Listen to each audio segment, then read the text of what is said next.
Welcome to the Reimagine podcast.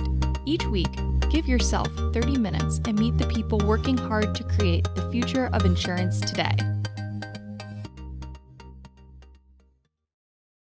Hi, this is Paul Tyler, and welcome to another episode of the Reimagine podcast. And today we are going to be talking about claims. And claims may sound dry, but I've seen estimates that something like 70 to 80% of all costs of insurance carriers are driven by claims. And we've got some experts on here who will dispute or modify my statistics I have here. Laura, do you want to introduce our guests and set up the discussion? Yeah, happy to do so. So we have two individuals joining us here today. We have Connor Atchison, CEO of Wisedocs, joining us from Canada. And we have a special friend co-hosting with us today. We're so excited to have Bobbie Shrivastav of Benekiva. She's co-founder and COO, and a familiar face and familiar voice. So Bobbie and Connor, today's discussion around claims, as Paul mentioned, may first sound like dry toast, but clearly you both have made success from this. So we want to learn more about each of you before we dive in. Connor, let's start with you. Do you mind just telling us a little bit for the benefit of our listeners who you are and what it is that your company does? Yeah, thanks for having me on the show today, and really appreciate the time, and I'll jump right in. So my background, I have over 12 years as a veteran in the military, and during that time I really got involved in the claims and seeing some of the inefficiencies. I was also pulled into the process through short-term disability, long-term disability when I was discharged honorably.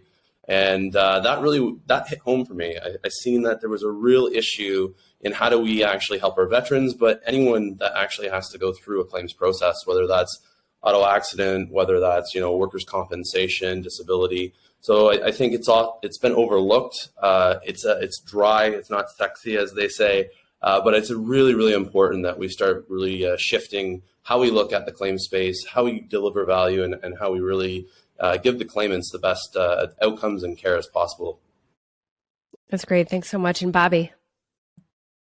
Thank you for having me on this show. And as everyone may know, I love claims. We have started in 2018. We built a company around beneficiary first focus on claims.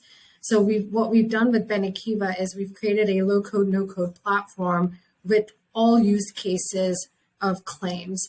And what we realized is, we were just talking about it earlier, is there's so much opportunity in claims because it is it is an expense on the balance sheet. And our entire premise is if you can have your foundation systems right when it comes to claims processing, you do have the opportunity, but not the guarantee, but the opportunity to turn that claimant into your customer.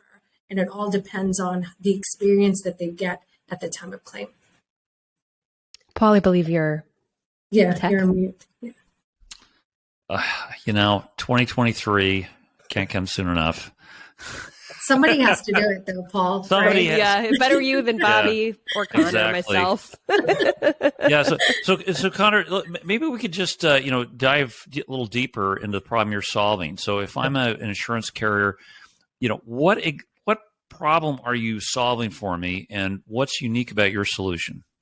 Yeah, no, great question. So it's similar to Bobbie's experience. Like, we're all trying to tackle this problem from different angles, and it's such a vast ecosystem. So where we've taken the approach is looked at the unstructured data.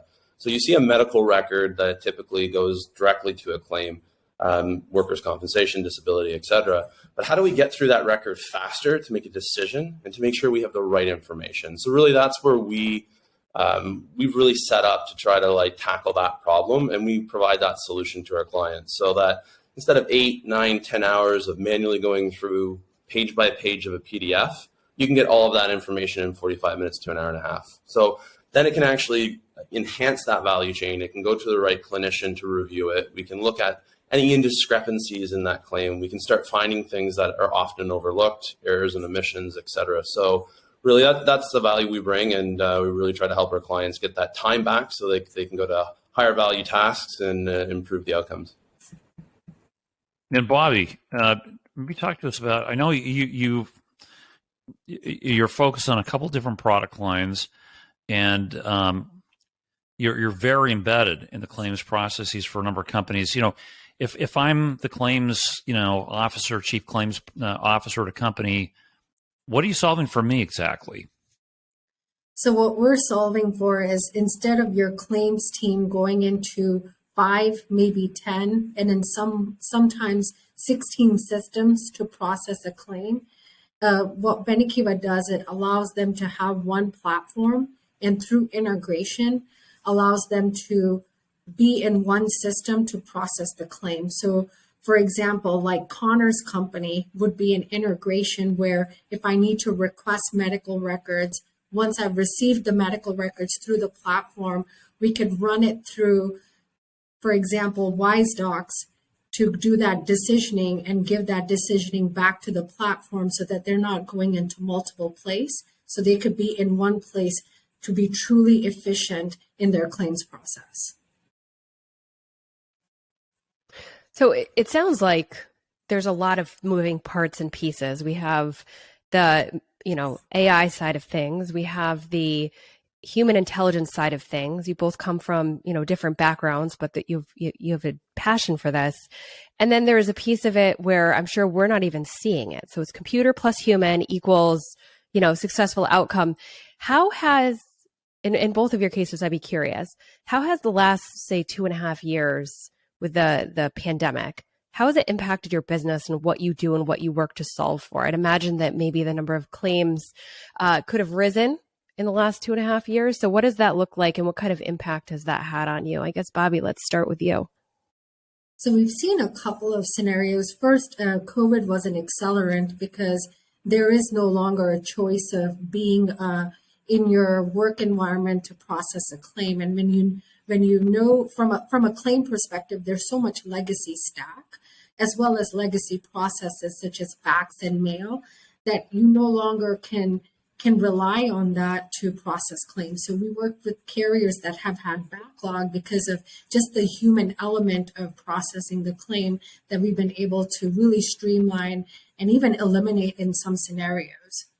The second piece I would say is this whole movement of great resignation that has come upon us. And what that has really created an opportunity is on onboarding, training, and retention of your staff. So you can no longer be in a legacy environment, because if it's going to take you upwards of 10 to 12 weeks to onboard a person, and then they go back and leave you, that's just time that's being invested that you don't get back. So how do you create an environment that is easily trainable, get them up to speed, and then also attract new talent? So new talent doesn't want to work in green screens and memorize F4 to do this, or F8 to do these things, or take screenshots of every single process. They want a modern technology that they want the same experience as the claimants do, anywhere, anytime, any device. And that's the piece that are indirectly what we've seen with this whole COVID era has really brought up. So it's not only how do we get the work done in a cloud-like environment, but also how do I retain talent and attract talent to work in claims? Yeah, I think Bobbie nailed it really spot on. We've seen the same thing, the digitization, that shift, the whole global economy. You still had to do the same job. You still have, claims to be processed, but no one's in the office. So how do we do it? And I think it was an accelerant for platforms like ours to say, well, we have to digitize. We have to actually have something that can be fully remote, but increase that efficiency, have that better margin, have that better outcome. And again, to echo on what Bobbie was alluding to on that workforce retention, I think there was a Gartner report recently released that from pre-pandemic levels to now, we can expect about a 20% higher turnover. So we're starting to see these trends that, it's harder to retain and attract. And, how do you build relationships when you've never met the person other than a Zoom call? Where pre-pandemic days, we're all in the office slogging away, You're building that relationship and that coffee or that water cooler talk. But yeah, it's a different environment, and I think that's where platforms like ours are really primed for an opportunity to catch that tailwind, especially when you have increased inflation, you have reduced revenues, everything's getting tighter, and FTEs are a tough thing to retain and keep that optimization. So, Connor, I agree with Bobbie. Yeah, Connor, I think AI has a lot of potential for addressing training issues. I've seen what it's done in other fields. Question for you, though, is when is a claim just another claim, and at what point do you say, Paul, we've got an algorithm for processing Medicare supplement, Medicare supplement insurance claims, but we've got to build a whole different, set of algorithms for processing life insurance claims? Yeah, I think that's a really good question, and I would kind of retool it in the sense of how do we look at building algorithms and platforms to enhance the human as a tool. And I think if we get into this off the shelf where one size will fit all, like this algorithm will solve everything for oncology type claims. This algorithm is going to solve everything for diabetes or different comorbidities. It gets into kind of this rabbit hole. But when we start looking at it at a broader sense of how do we enable the human, how do we empower them to do more, have better insights, and make quicker, faster decisions, that's, I think, where we are right now at the state of AI. For it to be a sentient being, I think we're well away from that, and it's a bit far off. And I think that's a big confusion with the buzzwords. AI as a buzzword is it fixes all, it does everything, when in fact it doesn't. And it's how we build that to help that individual do a better job and actually really have a better job. It's taking away some of that mundane and manual work, and that's that empowerment, and it gives it back to the individual. Yeah, and Bobbie, same question for you, maybe framed a little differently, and maybe reset my description of what you do. If I were to describe Benekiva, I would describe you almost as an organizational redesign service with some really good technology. You can probably reframe that a little better. Looking at the types of claims you're supporting today, how different are those organizations product by product by product? If you think about what I think you use the words at a fundamental level, how different should those organizations look like based on the type of product line that the group is evaluating? I think oftentimes when we go to an organization, they always feel like their claims process is so unique and so different to their company. And we hate to tell them that your processes are very similar. It's just how you're tackling it. The size of your organization may be different, may be the factor. What our premise is, Paul, is irregardless of the product type, can we, exactly with what Connor was saying, sharing, how do we empower the person to do all the things from a claims administration perspective in one platform? We oftentimes work with so many carriers that have the need to say, I'm building out this new product. I'm going to go ahead and invest in a new admin system, and I need a new claim system. But that creates such an impact to your organization, because now you may have to have a separate team that does those claims process. And honestly, Paul, what they're doing is it's just a lot of administrative work and very little decisioning. So if we can really have platforms that are connected together, you could really cross-train across teams, because the platform can allow you a workflow, a guided journey to say, if it's a disability claim, here's the process. If it's an annuity claim, here's a process. Here's a life claim, here's a process, versus having to worry about the different claim systems and then going through the other surround systems to process a claim. That's how we've tackled it. So our roadmap takes us to even P&C claims all in the future, because that's our whole model is we believe we can process claim irregardless of if it's life, P&C, commercial. Like we want to strive to be that one solution for a carrier. And I think Bobbie nailed it and spoke really well about that. It's that interoperability, but it's also how do you find that solution that can kind of configure and fit all? And that's a hard problem to tackle. And I think as we start connecting all these pieces and you find that bedrock of what it is that you're solving for. So for us, it's the medical record at the core of everything. That's where everything kind of comes off of, similar to how Bobbie's trying to look at interoperability across every type of claim segment. If we look at where we can find that root cause, that's where we can start connecting all the dots. And that's where it's almost like a force multiplier where a Wisedocs could tie in and as well as with Bobbie's platform, and we can find other systems. And before you know it, all of a sudden you've got this compounding effect. And I think that's where the insurance industry is going to move and lead. It has to be efficient. And I think it's really like we tried to do this with the whole fire and HL7 and the EHR systems. And I think the insurance space is now just catching up and saying, hey, we got to do this too.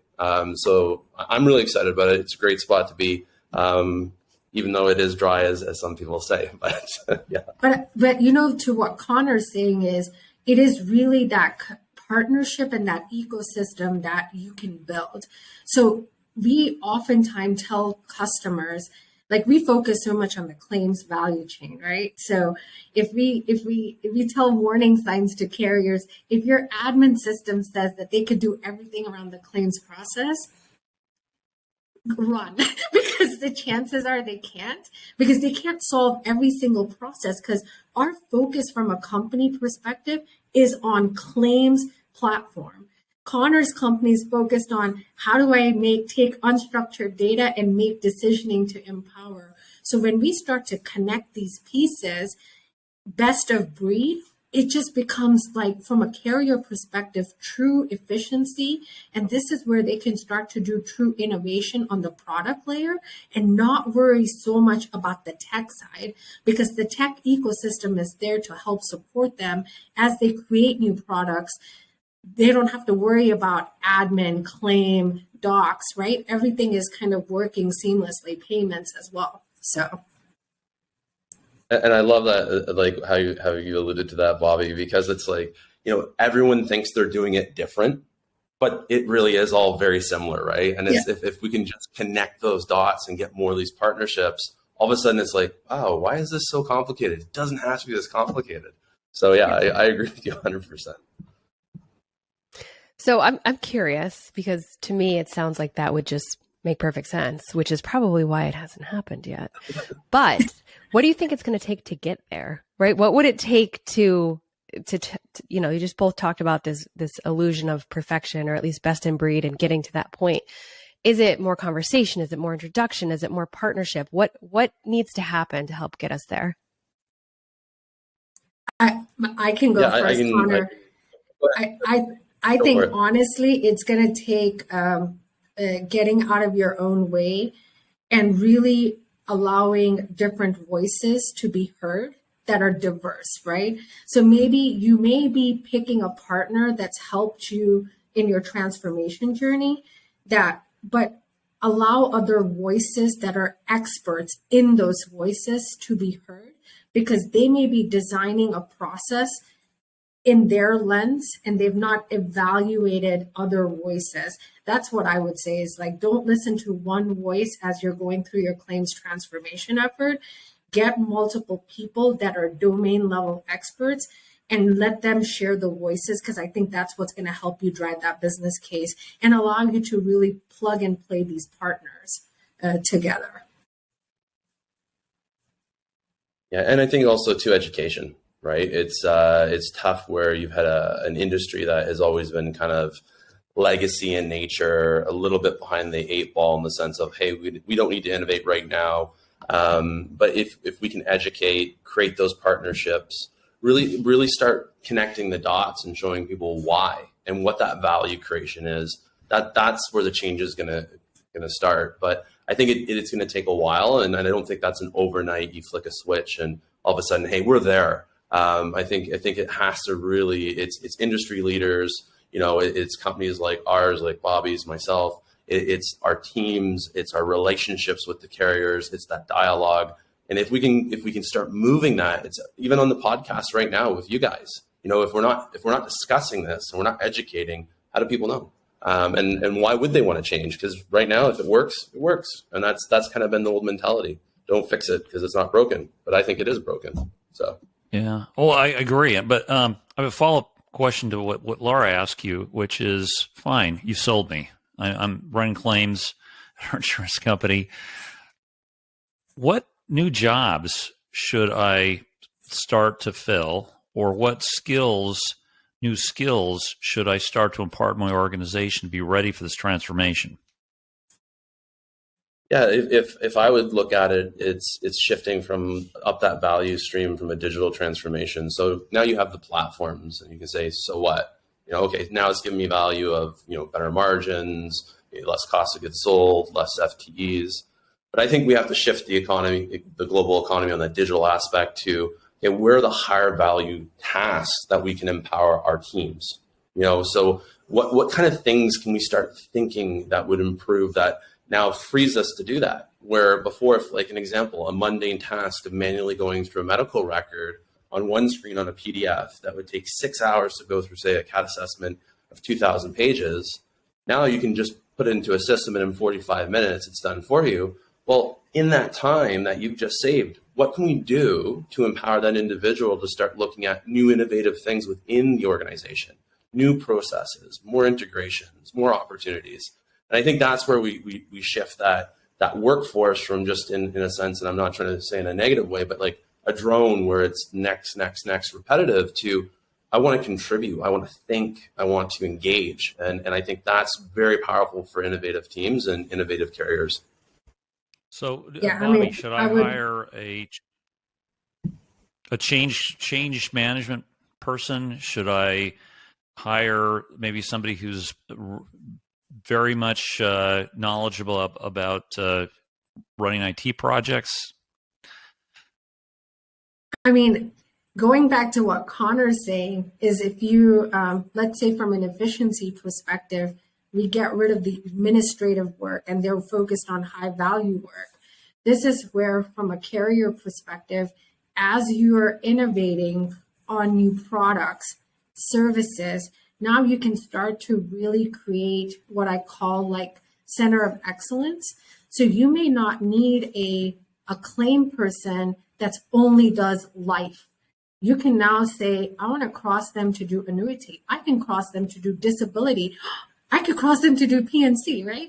Like all of those things, like you can start to really go into a managed services model, which it doesn't matter about the work because the system is really guiding you through the process, but you become like so much more valuable to an organization if you could do more than just life claims. If you could maybe tackle servicing, maybe you're helping on the new business side. I think we have to just look at an individual as not like a claims professional, as more of they're an insurance professional, right? And I can really take that talent and grow them. The second piece that Connor alluded to, which I love, because when I worked at Pepsi, I love seeing this, where they would have these sessions on every year when they did their annual operating plan. It wasn't just like, hey, senior leadership coming into the room and building the plan. They involved every single person in their organization. And then every single person, if they wanted the opportunity to really enhance those processes, can say, I want to be on this team. I want to be on this team. I was on the accounts receivable, like business analyst side when I first started in. And they recruited me to create an internship plan, which is an HR process, but it shows about like the type of experiences you can start to look when you look at it from an employee and a human perspective, not as a cog. There's just a claims cog, right? So when you have these efficiencies, I think the future of work really starts to differ. And that's where organizations can take. The world is their oyster when it comes to what they could do with this human capital, which is really needed to drive the insurance industry forward.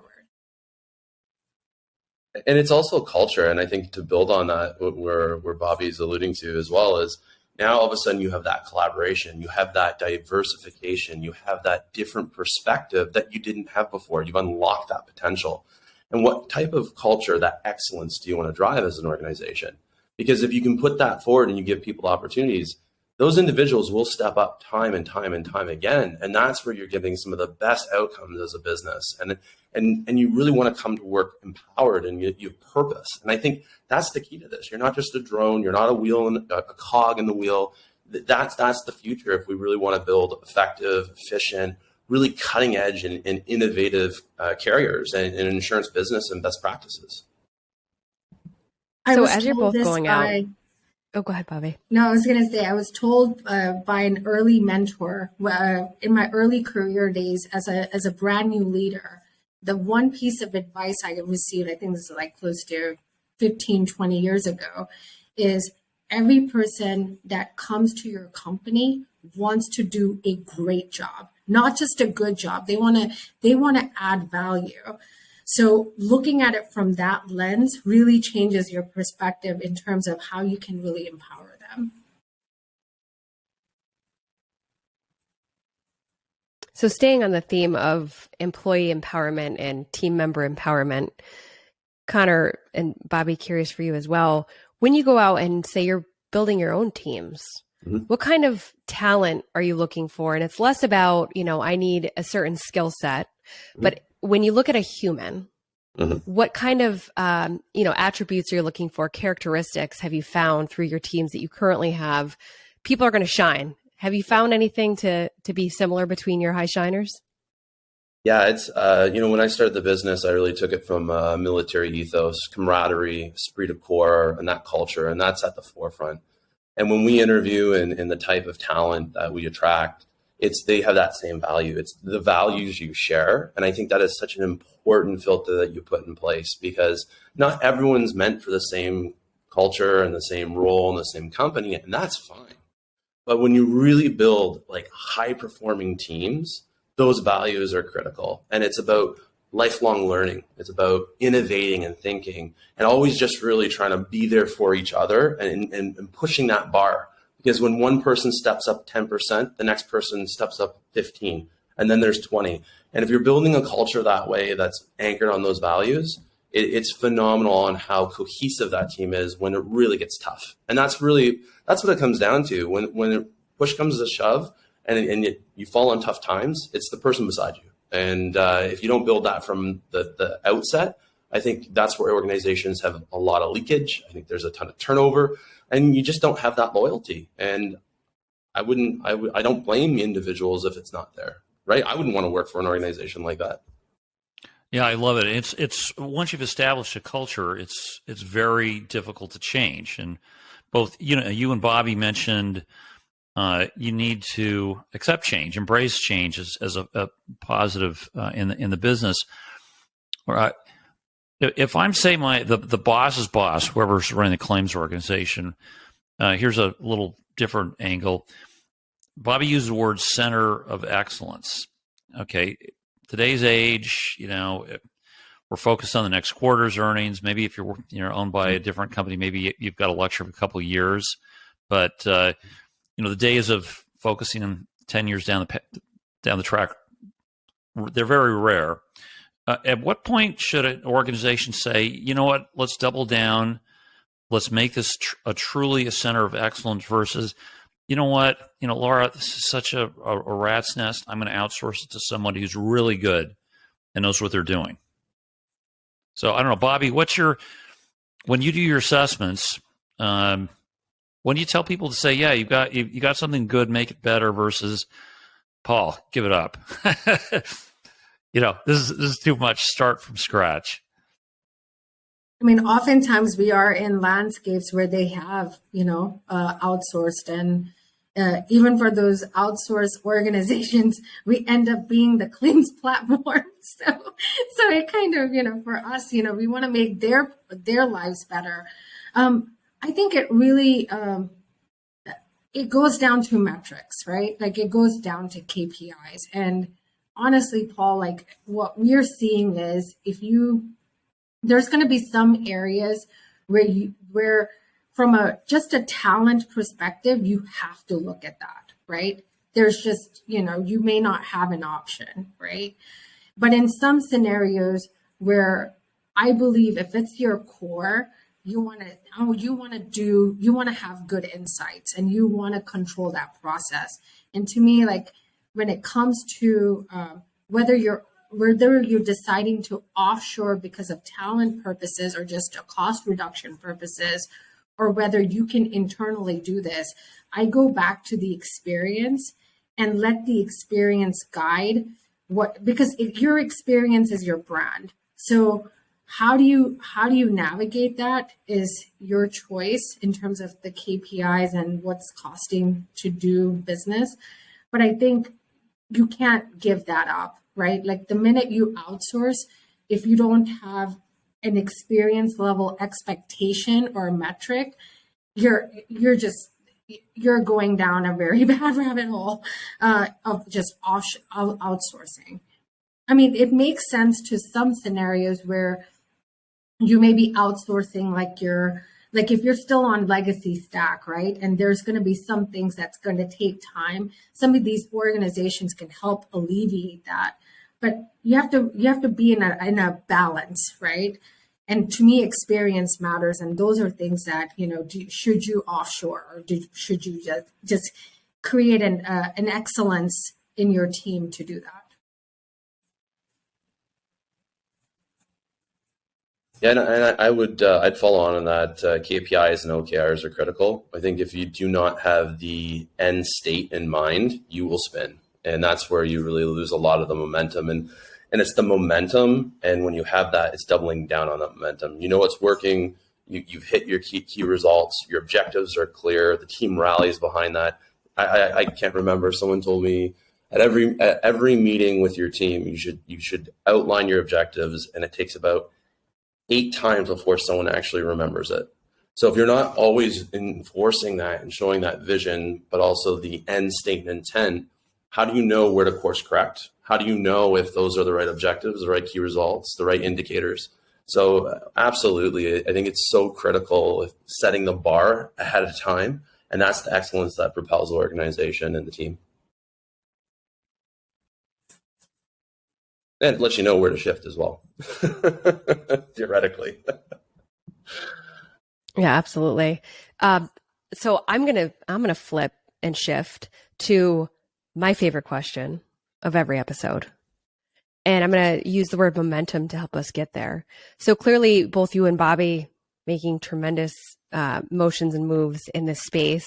I think we've discovered that it is, in fact, not dry at all, and it is quite exciting. So, Connor, you talked a little bit about it in your intro, but what is your why? Why do you get up every day and do the work that you do? I absolutely love that question. And I think that is the most fundamental thing, that you have to have that purpose, right? Because that why is your purpose. And why I do it, it's the personal experience, and it's seeing the impact that it has on people's lives. If you can give 1 hour, 1 day, 1 week, 1 year back to that claimant, if you can help that carrier, help them, everyone wins. So if I can get up every day and say, I'm just moving that needle incrementally, just a little bit, and over time, I'm getting more and more gains to help empower the claimant, help empower the entire ecosystem, from the provider, the payer. Everyone wins. You're getting better value care, and you're affecting people's lives in a positive way. So that's my why, and both from a personal and a professional level. That's great. And Bobbie, you said something, I made sure to write it down. You said your experience is your brand. And I think that that's really important, because people remember experiences. Sometimes maybe the negative a little bit better than the positive, which is too bad. But I know that everyone is receiving very positive experiences with you, Bobbie. What is your why? What gets you up in the morning every single day and motivates you to do the work that you're doing? Honestly, like in the early phases of Benekiva, it's the claims problem is it's truly solving a real problem in the industry. That's what motivated me. I mean, prior to Benekiva, and how we actually even came to Benekiva was my early startup, right? My first startup, and allowed me to, put the mission and vision around Benekiva and what we've jointly created as, the three of us, like the three founders, is what excited me. That's shifted, right? Because as you grow and scale, you've got your teams to really manage that. What I've seen in our industry, and what I've seen as, Benekiva is not my first company, right? Is this whole focus around showing up, Laura, and showing up to create that positive change in the startup community, in the insurance community, in the insurtech community. And I think as a mother of a daughter, I want to show up to my daughter to say, I'm in tech. I'm a founder of a tech company. And if I can do it, there is no excuses. It may be tough to get somebody to call you back. Initial days, I used to leverage Brent a lot too. And to say, hey, this person's not reaching out to me and help me, right? But now as you build your brand and build your expertise, how do you pay that forward, right? So it's turned into like a really big purpose. And there's a few of us founders that really want to figure out how do we really change the industry to be more balanced, more equitable, more diverse, and it's more voices and showing up, right? And that's what keeps me, moving forward within Benekiva.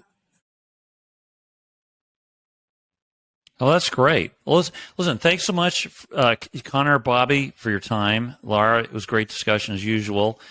We'll put links to both your companies and LinkedIn profiles so people can connect with you there. But thanks for your time, and join us again next week for another episode of the Reimagine podcast. Thanks, Paul. Thanks, Laura. Thank you. Thanks for listening. If you enjoyed the show, please rate and recommend us on iTunes, Stitcher, Overcast, or wherever you get your podcasts. You can also get more great information about this company and other great startups at imagine.nfg.com.